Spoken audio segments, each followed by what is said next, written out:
As fans prepare to pack Andreotti Field on Friday for the last regular season game, the Ellensburg Bulldogs are ready to take the field against the Toppenish Wildcats. Being ranked number 1 in the state and having an undefeated record is just a few stories coming from this game. For starters, it's senior night. 14 seniors will graduate after this season and are preparing to say goodbye to the school and the field they love to play on. I'll probably cry because I love this field and it's been my home for the last 4 years now, so I'm just excited to play and show the fans our last time, and we're going to give them a show. The group of seniors includes quarterback and kicker Ethan Sturkle, who's been a key offensive threat throughout the past couple of seasons. It's sad because I've been here for a while. We play here as good kids, and so we've just played here all our lives, so it's going to be a sad day, but hopefully we win this one, get a home playoff game, and hopefully this won't be my last.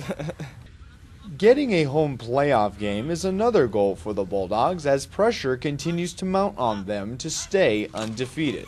Practice has been different for Ellensburg this week as they tried to send their seniors out on a good note and keep their Central Washington Athletic Conference lead.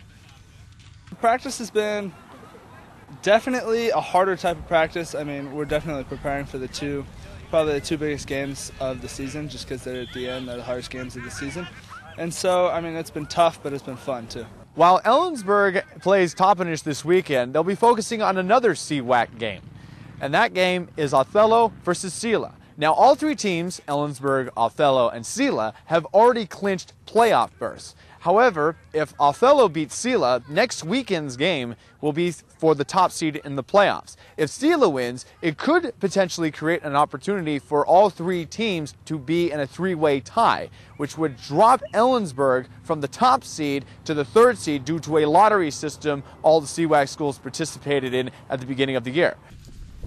Head coach Randy Offhalter says he likes the team's attitude going into the game. He and his coaching staff have tried to encourage the Bulldogs to not only take one game at a time, but one play at a time, for their last two wins have been shutouts. The one thing I'm really happy with this group of kids is even though they are 8-0, they're very humble about it. They don't talk a lot about it. They've hung together with each other. If things do go wrong, we don't point fingers at each other, and that's been the big thing about it. That's what's been so much fun about it with this group. Regardless of what happens this week, the Bulldogs think there's more out there as they try to make a run at the state championship. Reporting in Ellensburg for Newswatch, I'm James Puglisi. It's a proud time to be a Morgan Middle School Tiger, whether you're a current student or an alum. Staff has planned festivities and dug up old objects to show Morgan's history since the school was established in 1928. This includes putting together exhibits of old grade books and trophies collected throughout the decades. Another unique piece of history is an old MMS fight song.